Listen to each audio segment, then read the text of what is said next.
Welcome to the Deep Dive. Today, we're tackling a big one, something that feels like it's everywhere. Artificial intelligence.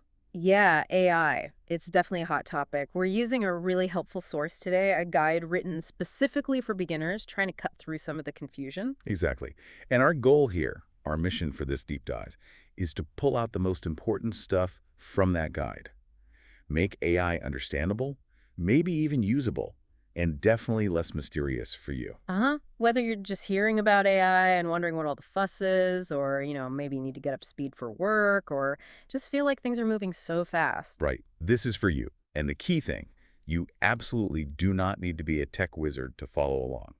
We're keeping it practical. It's crucial because AI isn't just coming, it's already here. It's in our phones, our jobs, often working behind the scenes. Understanding it is becoming, well, pretty essential literacy, wouldn't you say? Totally agree. Okay, so here's the plan. We'll start with the basics. What is AI, really? Then we'll look back at its journey. How did we get here? We'll simplify how these systems actually work, peek under the hood a bit. And explore the different kinds of AI out there, see where it pops up in your everyday life and in business. And importantly, how you can actually start using some of these AI tools right now, like today, without needing any coding skills. Yeah, turning that mystery into a tool you can actually use. Sounds good. Let's do it. Okay, first big question then. What is artificial intelligence? When we talk about human intelligence, we mean things like learning, adapting, solving problems. Right. And AI, well, the source defines it as a branch of computer science. The goal is to build machines that can do tasks that usually need that kind of human intelligence. So tasks like reasoning, learning, understanding the world around them. Exactly. Reasoning, learning from data, perception, like seeing or hearing, and then making decisions or taking actions based on all that. Okay. The source breaks down 5 key things AI systems often do. First is perception.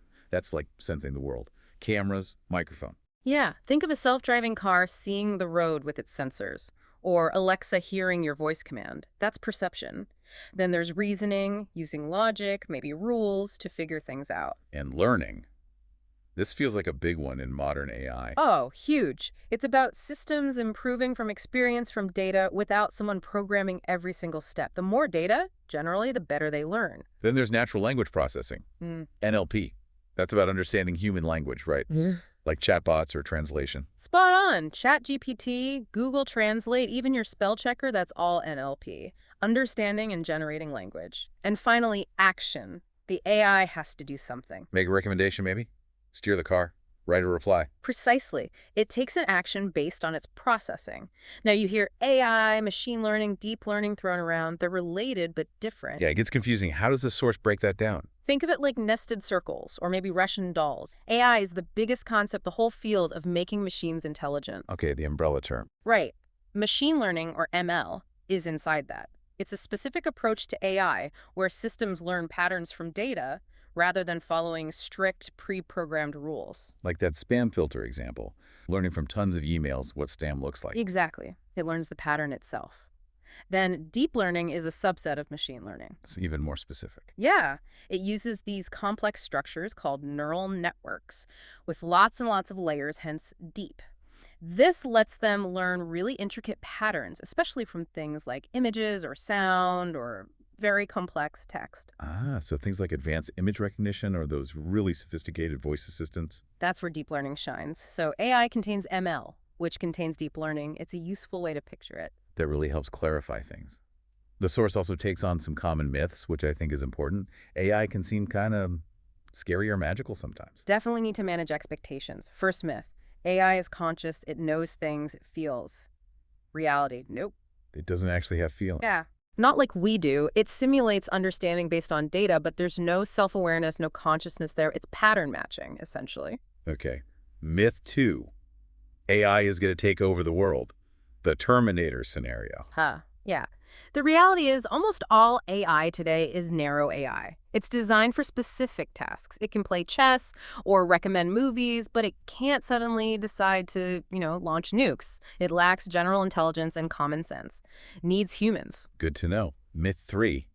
AI is perfect, infallible. Far from it. AI learns from data. If the data is biased or incomplete or just plain wrong, the AI's output will reflect that. Garbage in, garbage out, basically. So it can make mistakes. Absolutely. Yeah. Sometimes very confidently, which is tricky. And the last myth, only tech geniuses can understand AI. Which we're proving wrong right now. Exactly. The basic ideas are definitely graspable for anyone who's curious, and that's the key takeaway for you from this section. Getting these basics down, what AI tries to do, its characteristics, the AI MLDL difference, busting those myths, it's step one to feeling more comfortable and less, mystified by it all. Right. It gives you a framework. Yeah. So, okay, we know what it is conceptually, but how did we get from those early ideas to, say, ChatGPT? It wasn't overnight. Not at all. AI is a really fascinating history full of, big dreams, serious roadblocks, this AI winters, and then sudden bursts of progress. Understanding that history helps make sense of why things are moving so fast now. It goes back further than people might think, doesn't it? The source mentions old myths, clockwork machines. The idea is ancient. The idea is, yeah, but making it real needed computers. So people like Alan Turing in the mid-20th century were crucial. His theoretical work asking, can machines think, the Turing test, plus WWII code breaking really pushed early computing. And then the field got its name. 1956, the Dartmouth Conference, that's where the term artificial intelligence was officially coined, and the researchers there, incredibly optimistic. They thought human-level AI was maybe just a decade or two away. Wow. So early programs started appearing then. Yeah, things like the logic theorist, which could prove math theorems, or Eliza, an early chatbot. But these were very limited, very rule-based. They hit walls pretty quickly when faced with real-world complexity. Which led to the AI winters. Exactly. In the 70s, and again in the late 80s, the hype crashed into reality. Progress stalled, systems were brittle, computers weren't powerful enough, and crucially, the funding dried up. People got disillusioned. So it wasn't a smooth ride at all. Definitely not linear. But even during those quiet periods, work continued, especially on machine learning, the idea of learning from data instead of just rules. The 80s saw things like expert systems, and then the 90s and 2000s saw ML really start to pick up steam. Is that when we saw AI beating humans at games? That was a big milestone. IBM's Deep Blue beating chess champion Garry Kasparov in 1997. Huge symbolic moment. Though Deep Blue was more brute force calculation than true learning, it showed machines could tackle complex strategy. Okay, then things really seemed to accelerate in the 2010s. The deep learning revolution. What happened? It was like a perfect storm. Three things came together, according to the source. First, big data. Suddenly, the internet, sensors, everything was generating unimaginable amounts of data, the fuel for AI. Right, the raw material. Second, compute power, especially GPUs, graphics cards made for gaming, turned out to be amazing at the math needed for deep neural networks. And they got cheaper and faster. It just got better. And third, better algorithms, smarter ways to design and train those deep neural networks. So you had the fuel, the engine, and a better instruction manual all hitting at once. And that led to breakthroughs. Massive ones. Suddenly, AI got really good at stuff like recognizing images. The ImageNet Challenge was a big driver there, understanding speech, translating languages, and then AlphaGo beating the world Go champion in 2016. Go is way more complex than chess, much more intuitive. That was huge. Which brings us right up to the current era of generative AI, ChatGPT and the like. Yeah. The key piece there was the transformer architecture, introduced in 2017. It allowed models to handle long sequences of text much more effectively, understanding context. That paved the way for these large language models, or LLMs. And ChatGPT just exploded onto the scene, didn't it? Hitting 100 million users faster than anything before. It really brought AI into the mainstream conversation. Absolutely. Suddenly, everyone could talk to an AI. At the same time, you had steady progress in robotics, self-driving cars, and this trend of democratization.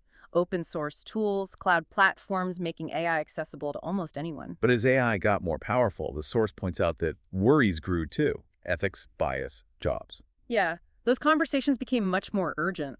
Bias in algorithms, deepfakes, job automation, surveillance, leading to early efforts globally to think about AI ethics and regulation. It's an ongoing challenge. So what are the big lessons from this history? The source highlights a few key things for you to remember. Progress isn't smooth, expect hype cycles. Data is absolutely critical for modern AI. Collaboration drives breakthroughs. And we need to be realistic about capabilities. And the connection for us, the listeners, we're living in this really dynamic phase. Understanding this background helps you make sense of the headlines, puts it all in context. Exactly. You're not just watching history unfold. You're part of how it gets shaped by how we use these tools. Okay, so we know the journey. Now let's try and demystify what's actually going on inside these systems. the black box. Right.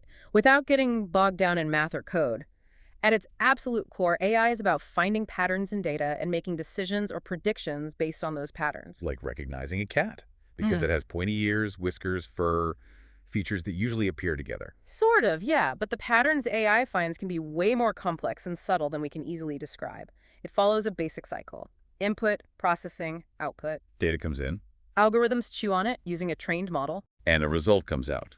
A prediction, an answer, an action. And the big shift, as I said, is from rigid if-then rules in early AI to modern systems, especially ML, that learn the patterns from examples. Like showing a kid lots of pictures of apples instead of giving them a strict definition. Perfect analogy. The system figures out the essence of apple from the examples. So how does that learning process actually work? The source breaks it down. First, you need data. Lots of it, usually. That's the fuel. Text, images, numbers, whatever's relevant. Then, often, for what's called supervised learning, you label the data. You tell the system the right answer for each example. This picture is a cat. This email is spam. Okay, so you give it the answers to learn from. Then you choose a model, the type of algorithm or structure, like a neural network, that will do the learning. Then comes the training, feeding the data in. Right. You feed the labeled data to the model. It makes a prediction. It checks its prediction against the correct label you provided. It calculates how wrong it was, the error. It adjusts its internal workings, millions of tiny mathematical parameters or weights, just a little bit, to try and reduce that error next time. It repeats this process millions, maybe billions of times. Wow. So it's constantly tweaking itself based on feedback. Exactly. That's the learning part. After training, you test it on fresh data it's never seen before to see how well it actually performs. If it does well, you deploy it, put it out in the real world to make predictions on new, unseen inputs. The source puts a lot of emphasis on neural networks. How can we visualize those simply?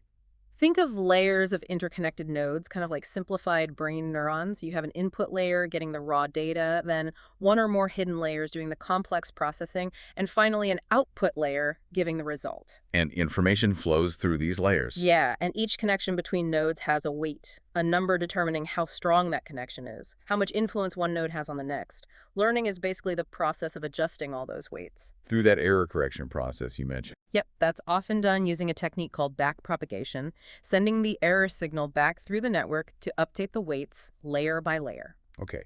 And what about those powerful models like ChatGPT? What's special about their networks? The transformers. Right, transformers were a big deal. Older systems process text word by word in sequence. Transformers use an attention mechanism. It lets the model look at the entire sentence or paragraph at once and figure out which words are most important to understanding the meaning and context of other words, even if they're far apart. So it gets the bigger picture, the context, much better. Much, much better. That's key for generating coherent, relevant text that sounds natural.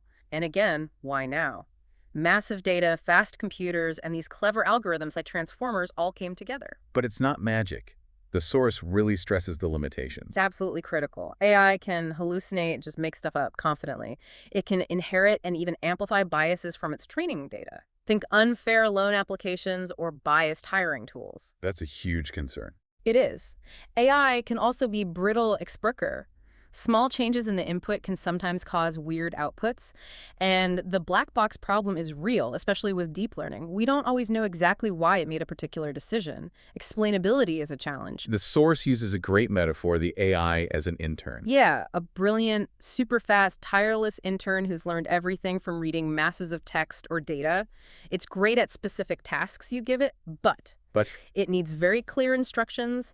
It takes things literally. It has zero common sense or real-world understanding, no empathy. And if it doesn't know the answer, it might just guess convincingly. You are the supervisor. You provide the context, check the work, use your judgment. That's a really helpful way to think about it. So the big takeaway here for you, the listener, understanding this basic process patterns, data, learning, adjusting, helps you use AI tools better, know where they might trip up, see why things like bias are such an issue, and just generally feel more empowered. You move from it being magic to it being a tool, albeit a complex one. Okay, so we know how it works, roughly.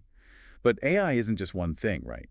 The source talks about different types. Yeah, classifying AI helps manage expectations. It clarifies what's real now versus what's still science fiction. The main way the source classifies them is by capability, or how smart they are. And most of what we interact with is narrow AI, also called weak AI. Almost exclusively. This AI is built for a specific task.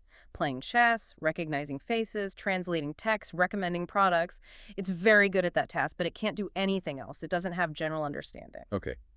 Then there's the hypothetical stuff, general AI or AGI, artificial general intelligence. Right. This is the idea of an AI with human-level cognitive abilities across the board. Yeah. Learning, reasoning, problem-solving, adapting like a person. Yeah. The source is clear. This is still theory. Years, maybe decades away, if ever. And beyond that, superintelligence. Even more theoretical, AI that surpasses human intelligence in basically every way. That's where a lot of the big philosophical debates and risk discussions happen. But again, not something that exists today. So, key point. When you use an AI tool now, it's narrow AI doing a specific job. Definitely. The source also mentions another classification based on functionality, how sophisticated they are. Like reactive machines. The simplest. Yeah, these just react to current input based on rules or training. No memory of the past. Deep Blue, the chess computer, was largely like this. Simple rule-based filters, maybe? Then limited memory AI. This is most modern AI. They can use past information to inform current decisions. A self-driving car remembers recent speeds. ChatGPT remembers the conversation you just had. But the memory is limited, specific to the task or session. And the next two are future concepts. Theory of mind. Yeah, hypothetical AI that could understand beliefs, intentions, emotions, like understanding why someone is saying something. Could be useful for AI companions, maybe. Still research. And self-aware AI. True consciousness. Purely speculative. AI with a sense of self raises huge questions, way off in the future, if it's even possible. The source also quickly mentions embodied AI robots, AI with physical bodies. Right, AI that interacts directly with the physical world, and also multimodal AI systems that can understand and work with different types of data at once, like text and images and sound. Think tools like Google's Gemini or OpenAI's GPT-4o. That's a big trend now. So understanding these types helps you know what you're dealing with, right? What are its real capabilities and, just as importantly, its limits. Exactly. Cuts through the hype. Helps you use the tools realistically. Speaking of realistically using them, AI is already deeply embedded in our everyday lives, often without us noticing. That's a core message from the source here. You're using AI constantly. It's in your pocket, on your screen. Like on our smartphones. Voice assistants, predictive text trying to finish your sentences, face unlock. All AI. Search engines use AI constantly to rank results, give suggestions. Social media feeds are driven entirely by AI algorithms deciding what you see. What about entertainment? Netflix recommendations, Spotify playlists. Yep, AI-powered recommendation engines are behind all of that. Trying to figure out what you'll like next. Even characters in video games often use AI. Navigation apps like Google Maps or Waze, figuring out the fastest route.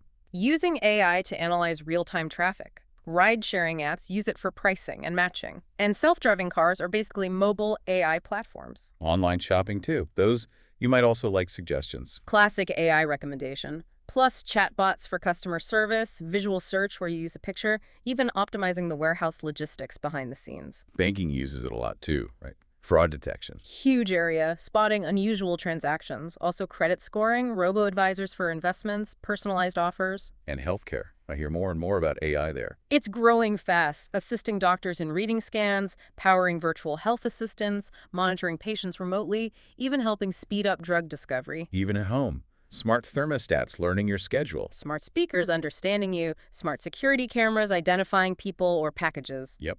Education is using it for personalized learning.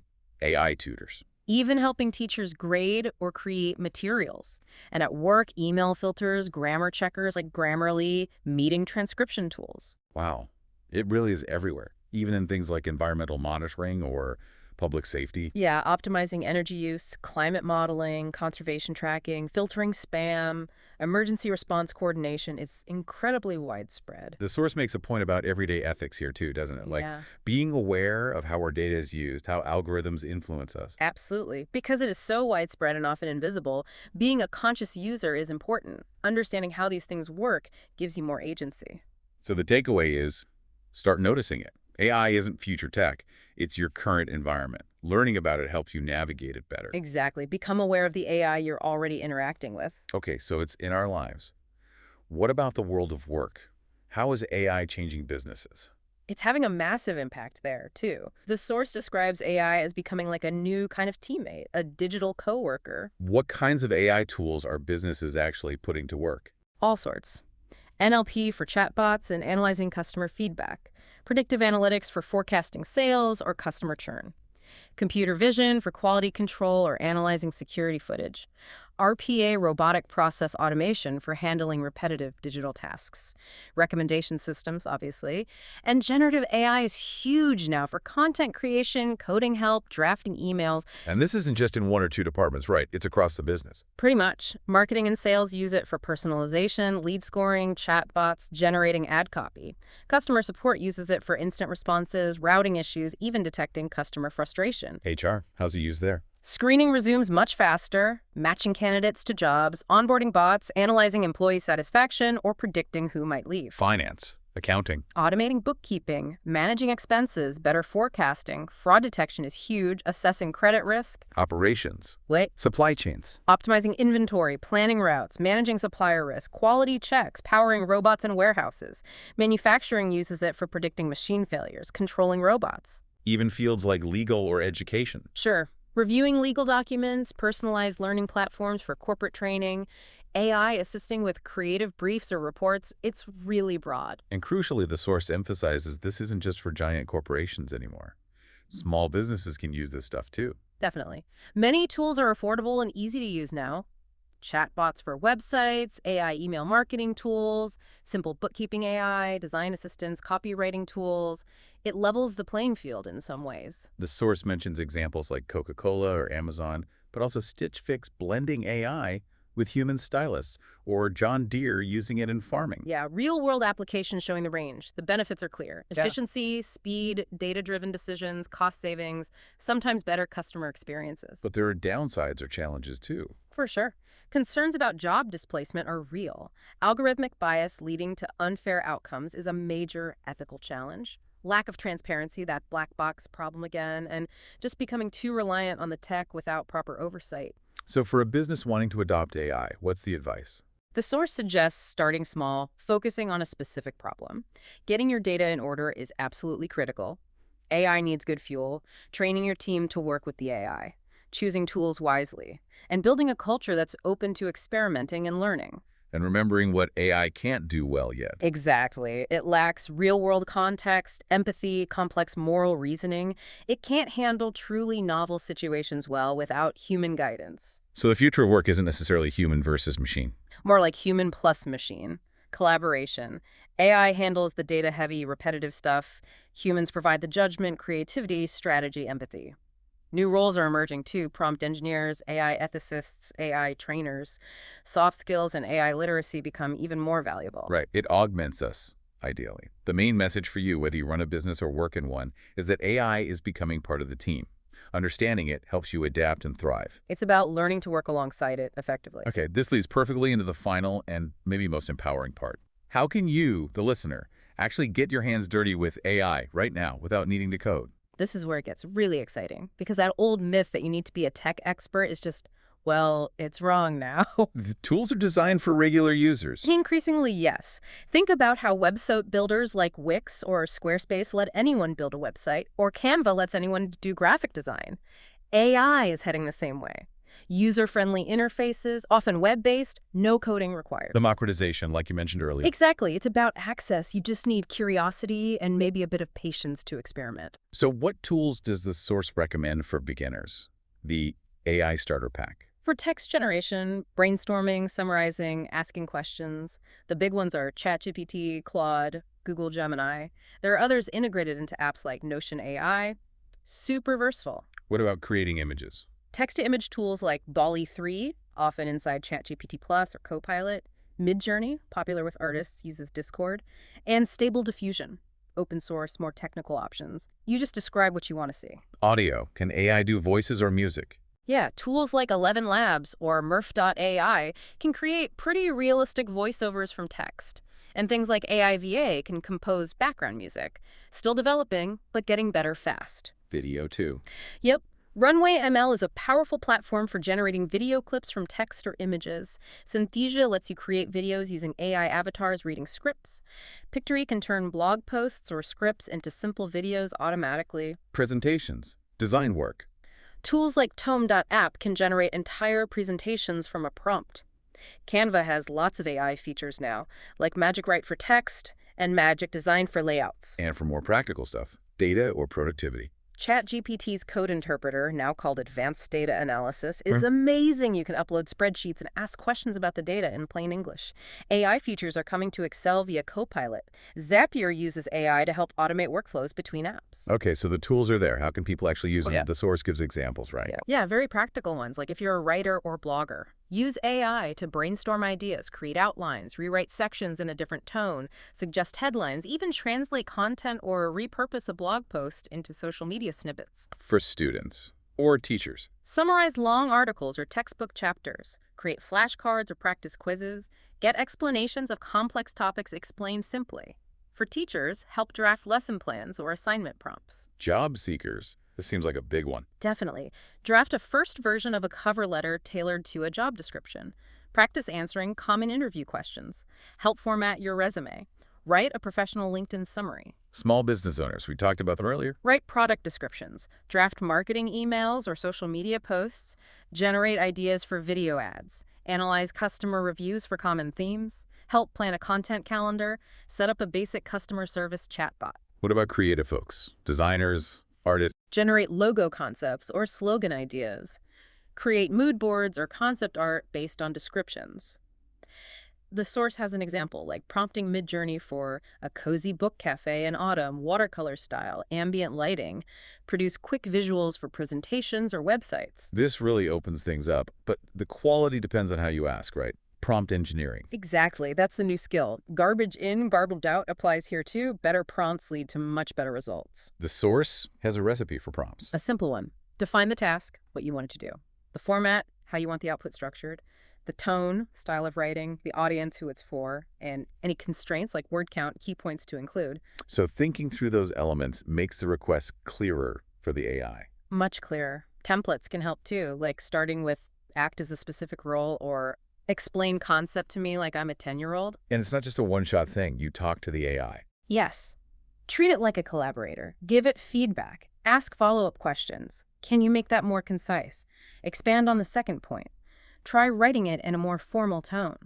Provide examples if you can. It's an iterative process. You refine the output together. The source even mentions combining tools, like a workflow. Yeah, simple ones like use ChatGPT to write a script, then use 11 Labs to turn it into audio, then use Pictory to add visuals and make a video. You're chaining tools together to achieve a bigger task, all without coding. That's powerful. So the main message here is dive in. Experiment. Absolutely. You are an AI user now, potentially. The tools are there. Start playing with them, practice prompting, build that confidence. Even small daily experiments help. It really demystifies it, thinking of it as tools you can learn and use. That's the goal. Okay, wow. We've covered a lot of ground. We started with, just defining AI, peeling back the layer. Looked at its history, those ups and downs, the winters and the breakthroughs. Peek inside the black box, patterns, data, learning. Simplified it, hopefully. Explored the different types, narrow AI being the key one today. Saw how it's already woven into, well, pretty much everything. Daily life, work. And finished with how you can get hands-on with these no-code tools, becoming an active user. The big theme from the source seems to be AI literacy. It's not just for techies.